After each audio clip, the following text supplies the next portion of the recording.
आज हम online classes की कड़ी में क्लास 10 का लेसन नंबर 3 जो अपन ने पहले पढ़ा था उसमें अब भाग सेकंड पढ़ रहे हैं। मतलब फर्स्ट वीडियो जो है मैंने आपको क्लास 10 के लेसन नंबर 3 का पढ़ा दिया है। अब क्लास 10 का लेसन नंबर 3 जो अनुवांशिक है उसका वीडियो सेकंड पढ़ते हैं। ठीक है, कल उसमें अपन ने मेंडल की सफलता की कहानी और मटर के पौधे के चुनाव तक पढ़ लिया था। अब उससे आगे पढ़ते देखो, वहाँ एक शब्द आया था संकरण या पर परागण। तो संकरण या पर परागण के बारे में मैंने वैसे बताया था, दो अलग अलग जाति के जीवों के बीच क्या कराना, जनन कराना पर परागण या संकरण कहलाता है। लेकिन अब आगे बात करते हैं कि मटर के बारे में।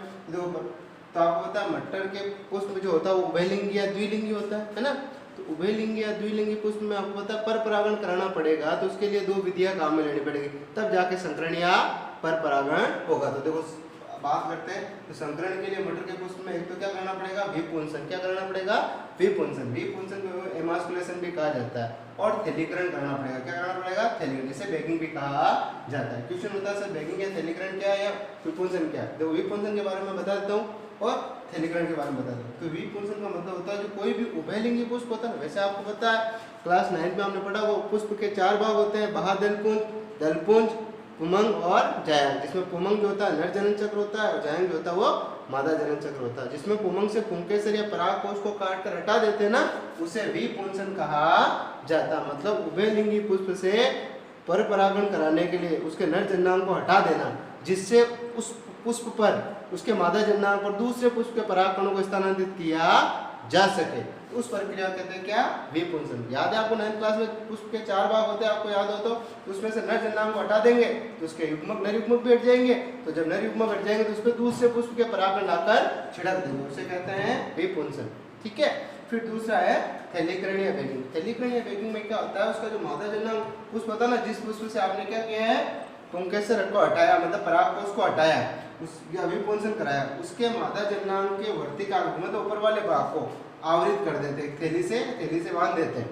जिससे क्या होता, जिस पुष्प के परागकण को आप चाहोगे उसी को आप उसके ऊपर छिड़कोगे, अन्यथा वो पैक रहेगा थैली से, जिससे अवांछित परागकण उस पर नहीं गिरेंगे। तो उसे कहते हैं थैलीकरण। क्या कहते हैं, थैलीकरण। मतलब अगर मैं शॉर्ट में समझाना तो आप देखो डायग्राम बिल्कुल शॉर्ट में, ये आप क्या होता है, मादा जननांग होता है, जिसमें ये वर्तिकाग्र होता है, ये वर्तिका होता है, ये अंडाशय होता है। ये वर्तिकाग्र, ये वर्तिका और ये अंडाशय।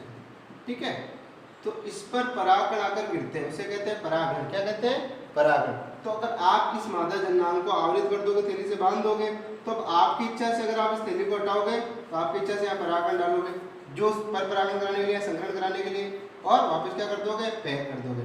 इस थैली का पैक करने से मादा जननांग पर या वर्तिकाग्र पर पैक करने से क्या फायदा होगा, आप अपनी इच्छा से इस परागकणों को इस पर छिड़क पाओगे, दूसरे परागण इस पर नहीं आएंगे। तो आपको समझ में आ गया होगा, कृत्रिम परागण या संकरण कराने के लिए द्विलिंगी पुष्प में दो विधियां काम में आती है। ध्यान रखना, 1 नंबर क्वेश्चन बन सकता है।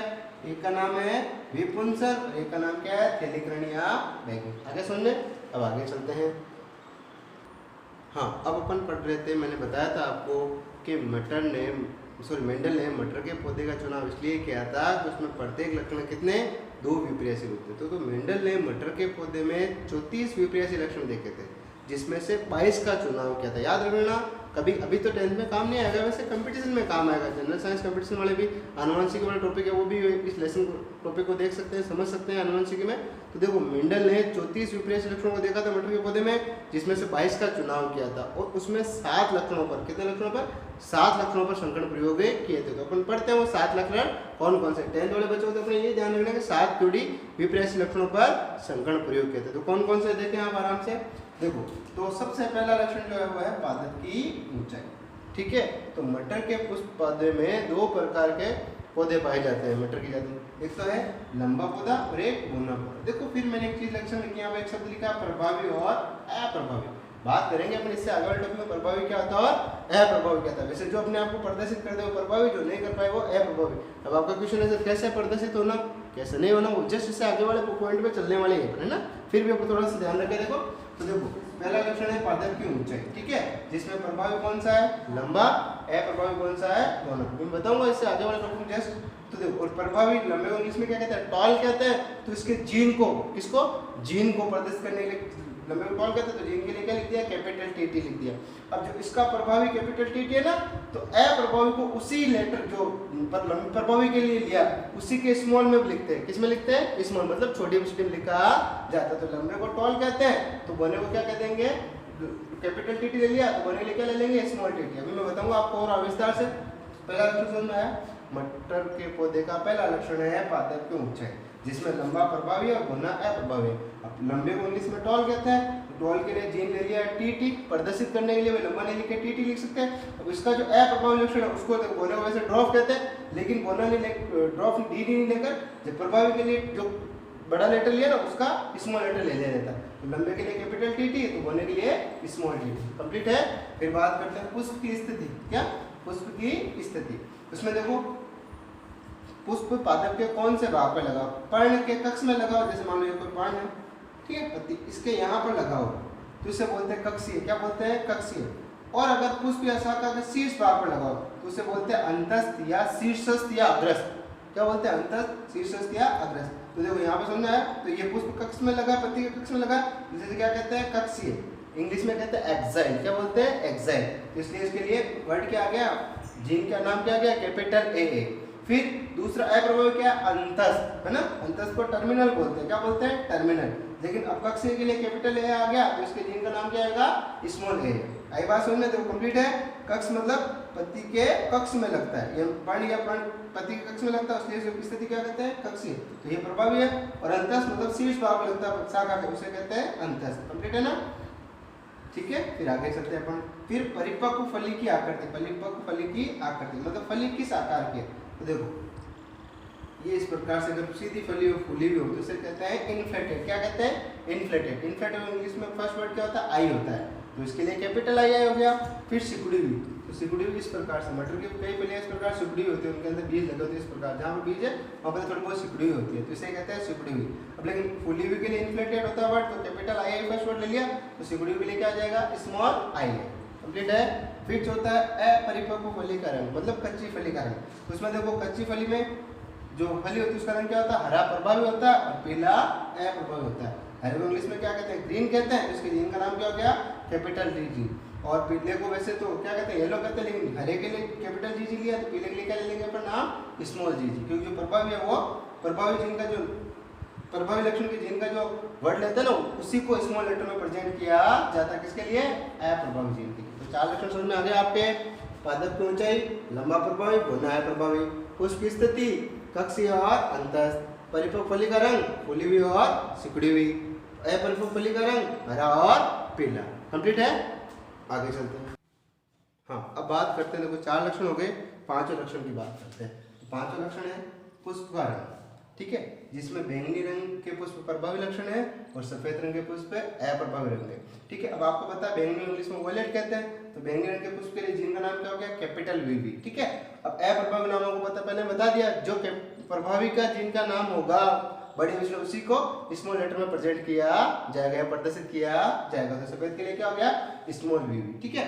फिर बीज की आकृति, ठीक, तो बीज की आकृति देखो, गोल आकार के जो बीज है ना वो प्रभावी है, गोल को इंग्लिश में क्या कहते हैं, राउंड, इसलिए जिनका नाम क्या हो गया, कैपिटल आर, झुर्रीदार, इस प्रकार के बीज, रिंकल्ड, इसको इंग्लिश में कहते हैं रिंकल्ड। लेकिन मैंने बात हो चुकी है अपने प्रभावी के लिए, जब राउंड है तो कैपिटल आर है, तो झुर्रीदार के लिए क्या आ जाएगा, स्मॉल आर आ जाएगा। कंप्लीट है ना। ये छठा लक्षण बीज की आकृति, ध्यान देना इंपॉर्टेंट लक्षण है, ठीक है। फिर लास्ट है बीज का रंग, थोड़ा सा कंफ्यूजन है, फली का रंग और बीज का रंग उल्टा है एकदम से। तो बीज का रंग पीला प्रभावी है, पीले रंग के बीज प्रभावी है और हरे रंग के बीज अप्रभावी। ये दोनों लक्षण थोड़े ज्यादा इंपॉर्टेंट है, एक तो ऊंचाई वाला और एक तीन लक्षण ज्यादा इंपॉर्टेंट है। तो पीला, बीज का रंग पीला प्रभावी और हरा अप्रभावी। पीले को इंग्लिश में क्या कहते हैं, येलो कहते हैं, इसलिए जीन का नाम क्या हो गया, कैपिटल वाई, और हरे के लिए क्या हो गया, स्मॉल वाई। कंप्लीट है। तो मेंडल ने इन 7 लक्षणों को लेकर मटर के पौधे में संकरण प्रयोग किए थे। अब आप देख लो प्रत्येक लक्षण कितने, 2 विपरीत रूप उपस्थित है, जिसमें एक प्रभावी था और अप्रभावी था। अभी बात करेंगे प्रभावी और अप्रभावी क्या होता है। देखिए 7 लक्षण समझ में आ गए आपके, कंप्लीट है। अब आगे चलते हैं।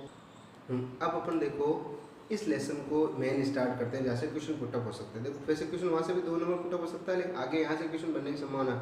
मेंडल की 3 जो है आनुवंशिकता का नियम है, मेंडल के 3 आनुवंशिकता के नियमों को समझने के लिए और संगण प्रयोगों को समझने के लिए मेंडल की जो प्रयोगों की शब्दावली है ना उसको समझना जरूरी है। जब आप मेंडल के प्रयोगों की शब्दावली समझ लोगे तो आपको प्रयोग और संकरण प्रयोग आसानी समझ में आ जाएंगे। तो उसी क्रम में देखो अपन पढ़ते हैं मेंडल के प्रयोगों से संबंधित आनुवंशिक शब्दावली। अगर ये शब्दावली समझ में आ गई तो मेंडल के आनुवंशिकता के नियम और मेंडल के संकरण प्रयोग बहुत जल्दी और बहुत इजी तरीके से समझ में आ जाएंगे। वैसे अगर आप शब्दावली कंप्लीट कर लोगे तो नियम और संकरण प्रयोग तो फ्री में समझ में आ जाएंगे, फ्री में कंप्लीट हो जाएंगे। तो देखते हैं सबसे पहले शब्दावली और टॉपिक है कारकीय जीन। क्या है? कारकीय जीन। तो देखो आपको पता है अपन ने एक टॉपिक पढ़ा था आनुवंशिक लक्षण। आनुवंशिक लक्षण क्या था? वह लक्षण जो एक पीढ़ी से दूसरी पीढ़ी में स्थानांतरित होते हैं उन लक्षणों को क्या कहते हैं? आनुवंशिक लक्षण कहते हैं। ठीक है।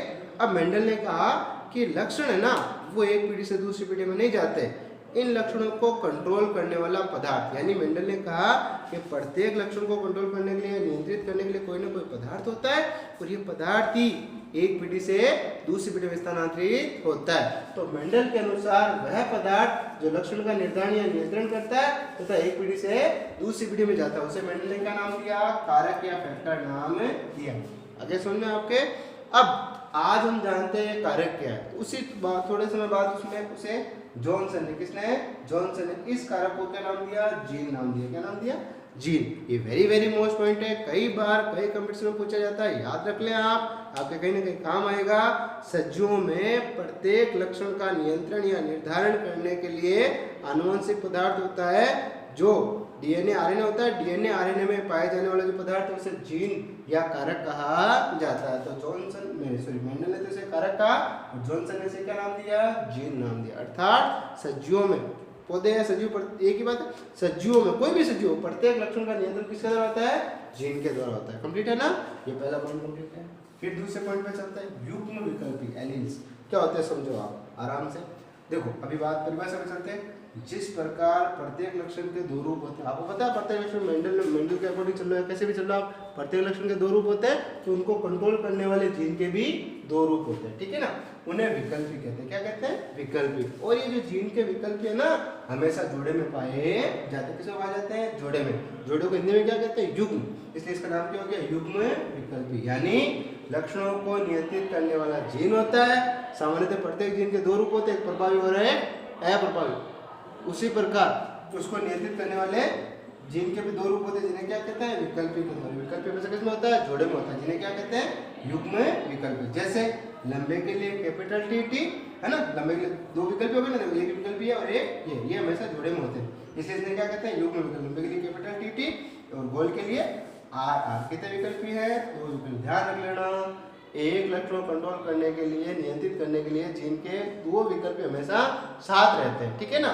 इसलिए ये क्या कहते हैं? युग्म विकल्प। लंबे के लिए दो कैपिटल टी, गोल के लिए कैपिटल आर। इसी के लिए गोले की बात कर लो तो स्मॉल टी। कंप्लीट है? आगे चलते हैं। अब आगे बात करते हैं अपन। तो देखो युग्म विकल्पी के भी दो प्रकार होते हैं, एक तो सम युग्मनजी होमोजाइगस और विषम युग्मनजी हेटेरोजाइगस। बात कर लेते हैं। तो यहाँ देखो सम, नाम से पता चला सम मतलब समान। तो जब जीन के दोनों विकल्पी एक जैसे हो में समान हो उसे क्या कहते हैं? सम युग्मनजी। इसी प्रकार जब जीन के दोनों विकल्पी क्या हो? अलग अलग हो या असमान हो उसे क्या कहते हैं? विषम युग्मनजी। जैसे देखो शुद्ध गोल, शुद्ध मतलब एक जैसे जीन होगा तो शुद्ध भी कहलाएगा। शुद्ध गोल के लिए क्या हो जाएगा? Capital R. शुद्ध लंबा कैपिटल टी। आगे सुन में जो प्रभावी लक्षण है या शुद्ध लक्षण है या सम युग्मनजी लक्षण है उसमें जीन के दोनों विकल्प क्या होते हैं? समान होते हैं, इसलिए शुद्ध भी कहते हैं। तो कैपिटल आर जो हो गया सम युग्मनजी जीन। ठीक है? शुद्ध लंबे के लिए कैपिटल टी। ठीक, इसी प्रकार जिनके दोनों विकल्प अलग अलग होते हैं विषम युग्मनजी। जैसे देखो अशुद्ध गोल के लिए, किसके लिए? अशुद्ध गोल के लिए कैपिटल आर स्मॉल आर। अभी अपन बात करेंगे अशुद्ध गोल कैसे बनता है, क्या बनता है, अभी आपको पता चल जाएगा। अशुद्ध लंबे के लिए कैपिटल टी स्मॉल टी, जिसमें देखो एक तो गोल वाला है और एक झुर्रीदार वाला, तो दोनों विकल्प ही साथ है। लेकिन इसको अशुद्ध गोल क्यों आया वो अपन बात करेंगे। दोनों विकल्प अलग हो तो विषम युग्मनजी और समान हो तो सम युग्मनजी। आगे समझ में, आगे चलते हैं। हाँ, अब जो वेरी मोस्ट है उस पर समझे। यहाँ से कम शब्दावली संबंधित आपके 5-7 परिभाषाएं कंप्लीट हो जाएगा और जो पहले वाले आगे वाले 2 परिभाषा पढ़ी है वो भी समझ में आ जाएगी। तो सबसे पहला पॉइंट पढ़ते हैं, देखो एक संकर संकरण। देखो संकरण के बारे में आप पता ही है आपको, 2 अलग अलग जाति के जीवों के बीच संकरण कराना संकरण कहलाता है। एक संकर संकरण एक लक्षण को लेकर, मतलब दो जाति के जीवों के बीच में किसी एक लक्षण को लेकर संकरण कराया जाता है, उसे क्या कहते हैं? एक संकर संकरण। कंप्लीट है ना? आगे चलते हैं तो परिभाषा हो जाएगी तो आपके बिल्कुल इजी परिभाषा याद रखें आपके 10th के अकॉर्डिंग। तो जब एक लक्षण को लेकर जनक जीवों के मध्य संकरण कराते हैं उसे एक संकर संकरण कहा जाता है। ठीक है, बिल्कुल नॉर्मल परिभाषा। जब दो जाति के जीवों के मध्य एक लक्षण को लेकर संकरण कराया जाता है, मतलब एक प्रभावी और एक अप्रभावी, से एक संकर संकरण कहते हैं। अब देखो वास्तविक जो परिभाषा होती है बायोलॉजी के अकॉर्डिंग वो ये परिभाषा है। आप तो ये ऊपर वाली याद रहे तो भी ठीक है, कोई टेंशन लेने की जरूरत नहीं है। फिर भी ये देख लेते हैं एक बार। तो परिभाषा है जब एक जोड़ी समयुग्मन जीव, देखो क्या कह रहा है, एक जोड़ी समयुग्मन जीव विप्रयासी, एक जोड़ी समयुग्मन जीव विप्रयासी लक्षणों वाले जनक जीवों के मध्य संकरण कराया जाता है, उसे एक संकर संकरण कहते हैं। कैसे? देखो एक जोड़ी आपको पता है, जैसे अपन एक लक्षण ले लिया, क्या ले लिया? पौधे की लंबाई। ठीक है, एक लक्षण है ना, अब इसके रूप कितने? दो है, तो हो गया जोड़ी। और दोनों रूप क्या लेने? शुद्ध लेने, तो क्या हो गया? एक जोड़ी। ठीक, समयुग्मन जीव दोनों शुद्ध रूप है तो क्या हो जाएंगे? समयुग्मन जीव। फिर एक दूसरे कैसे है? विप्रयासी रूप है, तो परिभाषा समझ में आई? एक जोड़ी, एक लक्षण के दो रूप, समयुग्मन जीव दोनों शुद्ध होना चाहिए जनक पौधे। ठीक है, समयुग्मन जीव हो गया।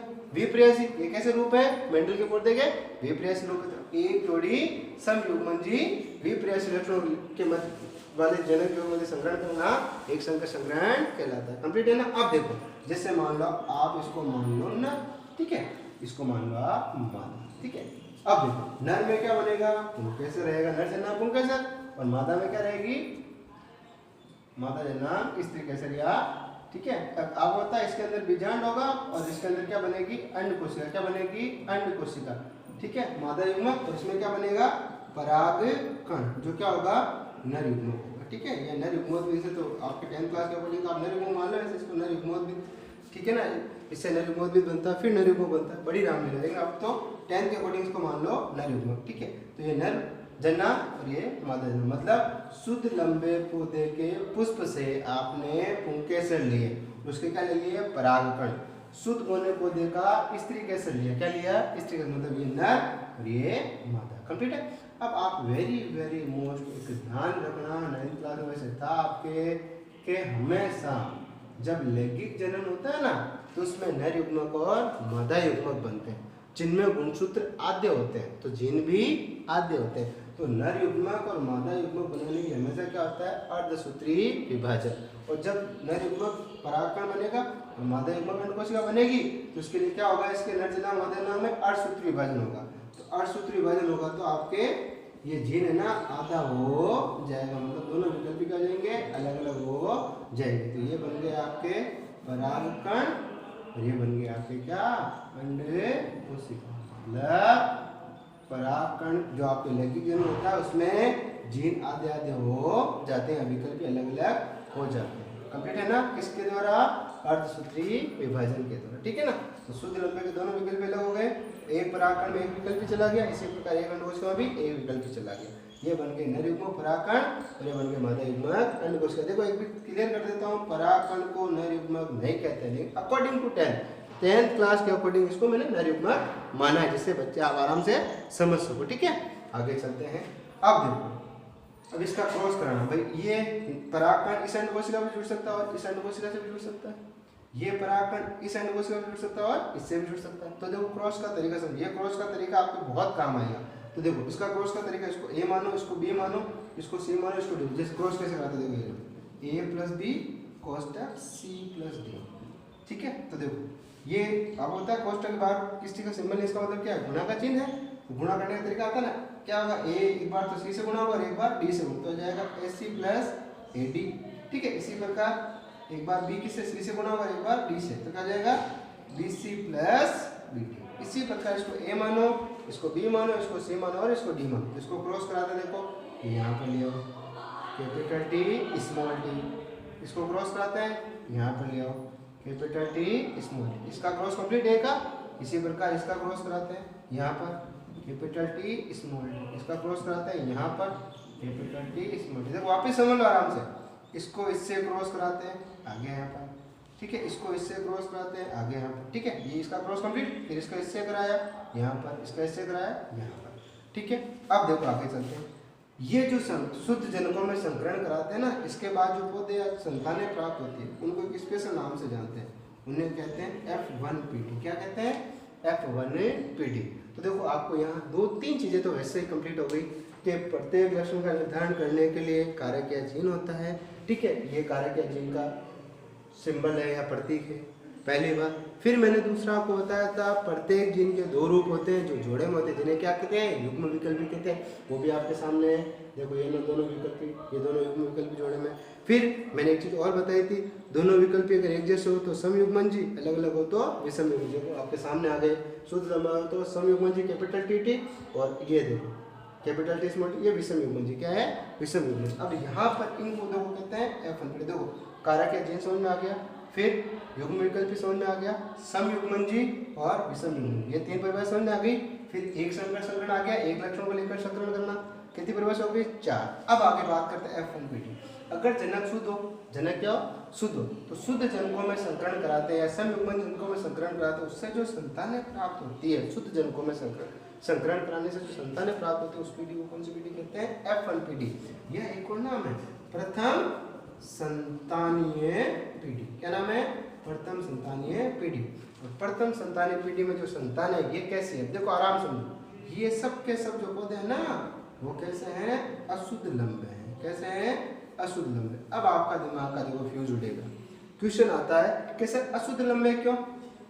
आधा जीन तो लंबेपन वाला है, आधा जीन तो बोनेपन वाला। अब देखो, अब आपके मैंने बताया था ना 7 लक्षण होते हैं, उससे 2 परिभाषाएं थी, याद है ना? एक प्रभावी और एक अप्रभावी। उस पर फोकस कर लेते हैं। देखो प्रभावी और अप्रभावी, तो आप समझते हैं। देखो एक तो मैंने बोला था प्रभावी और एक बोला था अप्रभावी। क्या होता है? उस पर थोड़ा सा आप फोकस करो, ये परिभाषा भी कंप्लीट हो जाएगी। तो देखो मेंडल के अनुसार प्रत्येक जीन के 2 विकल्प होते हैं, इसमें से एक प्रभावी होता है और एक अप्रभावी। तो जैसे मान लो ये लंबेपन वाला जीन है, ये बोनेपन वाला जीन है। ठीक है, लंबेपन वाला जीन और बोनेपन वाला जीन। ठीक है, युग्मक के रूप में। किसके रूप में? युग्मक के रूप में। जनक से किसमें आ गया? संतानों में आ गया। तो ये कैपिटल टी मानो, ये स्मॉल टी मानो। तो अगर सोचा जाए तो जो ये पौधा होना चाहिए था, तो न तो लंबा होना चाहिए था, न बोना होना चाहिए था। कैसा होना चाहिए था? बीच का होना चाहिए था। ठीक है, आधा लक्षण लंबेपन वाले का, आधा लक्षण बोनेपन वाले का। लेकिन जब मेंडल ने 2 लक्षण, एक लक्षण के 2 रूपों को लेकर संकरण कराया, तो बीच का लक्षण नहीं आकर जो बड़े वाला आकार जब प्रभावी लक्षण था वो प्रदर्शित होता, उसने उसको नाम दिया प्रभाव। तो देखो जैसे यहाँ समझो आराम से प्रभावी और अप्रभावी बारे में। तो शुद्ध लंबा और शुद्ध बोना के बीच में संकरण कराते हैं ना, तो देखो यहाँ पर लंबाईपन वाला जीन ज्यादा ताकत रखता है। कायदे से देखो अगर आप सोचो तो लंबाईपन वाला और बोनेपन वाला दोनों F1PD में साथ साथ है, लेकिन लंबेपन वाला जीन अपने आप को प्रदर्शित कर रहा है, बोनेपन वाले जीन को प्रदर्शित होने नहीं दे रहा। तो बस इसकी परिभाषा यही से कंप्लीट होती है, समझे आप? तो शुद्ध जनकों में संकरण कराते हैं तो F1PD में, कौन सी पीढ़ी में? F1PD में जो जीन या जो विकल्पी या जो लक्षण अपने आप को प्रदर्शित कर दे वो प्रभावी, जो नहीं प्रदर्शित कर पाए वो अप्रभावी। अब तो आपको समझ में आ गया होगा, जैसे गोल और झुर्रीदार के बीच संकरण कराओगे तो F1PD में सभी बीज कैसे होंगे? अशुद्ध गोल होंगे, कैपिटल आर स्मॉल आर। उसी प्रकार यहाँ पर भी यही समझो, लंबे और बोने के बीच संकरण कराया तो F1PD में सभी पौधे कैसे थे? अशुद्ध लंबे। क्यों? क्योंकि लंबेपन वाले जीन ने अपने आप को प्रदर्शित कर दिया, बोनेपन वाले जीन ने अपने आप को प्रदर्शित नहीं किया। तो प्रभावी जीन के लक्षणों को हमेशा बड़ी एबीसीडी में लिखते हैं, अप्रभावी जीन के लक्षण को हमेशा छोटी एबीसीडी में लिखा जाता है। तो लंबाईपन वाला जीन प्रभावी और बोनेपन वाला जीन अप्रभावी। इसी प्रकार अगर आप और समझ लो तो गोल, बीज का गोल रंग उत्पन्न करने वाला जीन प्रभावी और झुर्रीदार लक्षण उत्पन्न करने वाला जीन अप्रभावी होता है। ठीक है, और प्रभावी का एक विकल्प, अप्रभावी का एक विकल्प साथ साथ होते हैं, तो प्रभावी वाला अपने आप को प्रदर्शित करता है, अप्रभावी को प्रदर्शित करने नहीं देता। कौन सी पीढ़ी में? F1PD में। आया आपको समझ में? तो अपने 5 परिभाषाएं कंप्लीट हो गई है। ठीक है ना? जीन या कारक, युग्म विकल्पी, ठीक, समयुग्मन जी, विषम युग्मन जी, एक संकर संकरण, F1PD, प्रभावी और अप्रभावी। ठीक है, अब आगे चलते हैं। हाँ देखो, अब अपन ने एक संकर संकरण कराया, एक संकर संकरण F1PD पर आए। F1PD के जो सभी पौधे हैं वो कैसे प्राप्त हुए? अशुद्ध लंबे प्राप्त हुए। लंबे में अपन ने देखा कि जीन का जो जीन अपने आप को प्रदर्शित कर रहा है वो प्रभावी और जो नहीं कर रहा वो अप्रभावी। इस आधार पर मेंडल ने अपना आनुवंशिकी का पहला नियम दिया, जिसे प्रभाविता का नियम या इकाई प्रभाविता का नियम कहा जाता है। देखो मैं शब्दावली में ही नियम समझा रहा हूँ, टेंशन ना ले, जिससे आपको समझने में थोड़ी आसानी रहेगी, ठीक है ना। तो समझ लो इकाई प्रभाविता का नियम बहुत ही इजी नियम है, कुछ हार्ड नहीं है, बिल्कुल इजी समझे आप आराम से। तो जीन के कितने विकल्प होते हैं? 2 विकल्प। उनमें से वह विकल्प जो कौन सी पीढ़ी में? F1 पीढ़ी। F1 पीढ़ी किसे कहते हैं? शुद्ध जनकों में संकरण कराने के बाद जो पीढ़ी प्राप्त होती है वो कौन सी पीढ़ी कहलाती है? F1 पीढ़ी। तो जीन के 2 विकल्पों में से जो अपने आप को F1 पीढ़ी में प्रदर्शित कर दे उसे प्रभावी, जो नहीं करे उसे अप्रभावी कहा जाता है। या जीन के 2 विकल्पों में से एक प्रभावी और एक अप्रभावी होता है, अर्थात जीन के 2 विकल्पों में से एक ही प्रभावी होता है। कितना जीन? एक विकल्प ही प्रभावी होता है, इसलिए इसका नाम हो गया इकाई प्रभाविता का नियम। जैसे इस प्रयोग को वापस आप रिप्रेजेंट कर लें, जैसे शुद्ध लंबा और शुद्ध बोने के बीच क्रॉस कराओ। किसके बीच क्रॉस कराओ? शुद्ध लंबा और शुद्ध बोने के बीच क्रॉस कराओ। तो F1 पीढ़ी में सभी पौधे कैसे प्राप्त हुए? लंबे प्राप्त हुए, मतलब लंबाईपन वाला जीन बोनेपन वाले जीन को प्रदर्शित नहीं कर पा रहा है और लंबेपन वाला जीन अपने आप को प्रदर्शित कर रहा है। इसलिए क्या हो गया? लंबाईपन वाला जीन कैपिटल T प्रभावी हो गया और बोनेपन वाला जीन अप्रभावी हो गया। वैसे ये तो आ चुका है बोर्ड में, फिर भी थोड़ा सा ध्यान रखें। इकाई प्रभाविता अप्रभाविता का नियम 2 विकल्पों में से एक प्रभावी होता है और एक अप्रभावी होता है। आपको ये वीडियो कैसा लगा हमें कमेंट बॉक्स में बताएं। अब लेसन 3 का जो वीडियो 3 है इसके बाद आएगा। Thank you.